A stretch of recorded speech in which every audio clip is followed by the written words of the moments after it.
வணக்கம். இன்னைக்கு ஒரு 5 ஸ்டாக்ஸை பத்தி பார்க்கலாம். இந்த வீடியோவை ஃபுல்லா பார்த்தாதான் அந்த 5 ஸ்டாக்ஸ் என்னன்றது தெரியும். நம்ம இந்த வீடியோல சொல்லப்படும் அனைத்து கம்பெனிகளும் வெறும் இன்ஃபர்மேஷனுக்காக மட்டுமே. உங்களை முதலீடு செய்யுங்கன்னு சொல்ற வீடியோ இது கிடையாது. எந்த ஒரு முதலீட்லயும் ரிஸ்க் இருக்கும். ரிஸ்க் புரியாம நீங்க எந்த ஒரு முதலீடும் செய்ய வேண்டாம். பார்க்க போறது இந்திரபிரஸ்தா மெடிக்கல் கார்பரேஷன் லிமிடெட். இது ஒரு பார்மா செக்டார். கடந்த வருஷம் இந்த கம்பெனிக்கு ரெவென்யூவா 1109 கோடி வந்திருக்கு. ப்ராஃபிட்டா 86 கோடி கிடைச்சிருக்கு. இந்த கம்பெனியோட நெட்வொர்த் 379 கோடி. 240 ரூபால ட்ரேட் ஆயிட்டு இருக்கு.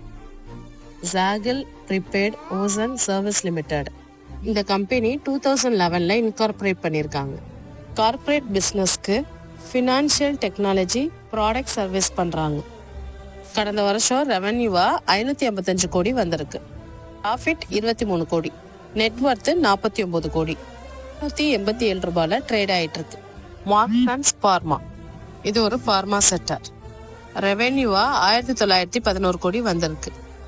கடந்த வருஷம் ப்ராஃபிட் 265 கோடி கிடைச்சிருக்கு.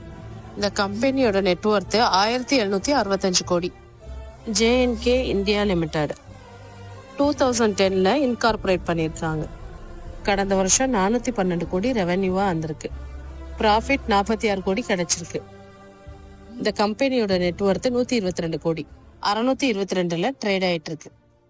நான் ஒரு ட்ரிக்கை பேஸ் பண்ணி தான் இதை சொல்லிட்டு இருக்கேன். நீங்க வெறும் ரெவென்யூ, ப்ராஃபிட், நெட்வொர்த் இதை வச்சு மட்டும் ட்ரேட் பண்ணாதீங்க. Yes Bank Limited. இந்த கம்பெனி கொஞ்ச நாளா நல்ல பர்ஃபார்மன்ஸ் பண்ணிட்டு இருக்கு. கடந்த வருஷம் 26,800 கோடி ரெவென்யூ வந்திருக்கு. கடந்த வருஷம் ப்ராஃபிட்டா 736 கோடி கிடைச்சிருக்கு. இந்த கம்பெனியோட நெட்வொர்த் 40,700 கோடி. 22 ரூபாய் 60 காசுல ட்ரேட் ஆயிட்டு இருக்கு. நான் சொன்ன 5 ஸ்டாக்ஸையும் தேவைப்பட்டா உங்க போர்ட்ஃபோலியோல ஆட் பண்ணி வச்சுக்கோங்க. தேங்க்யூ.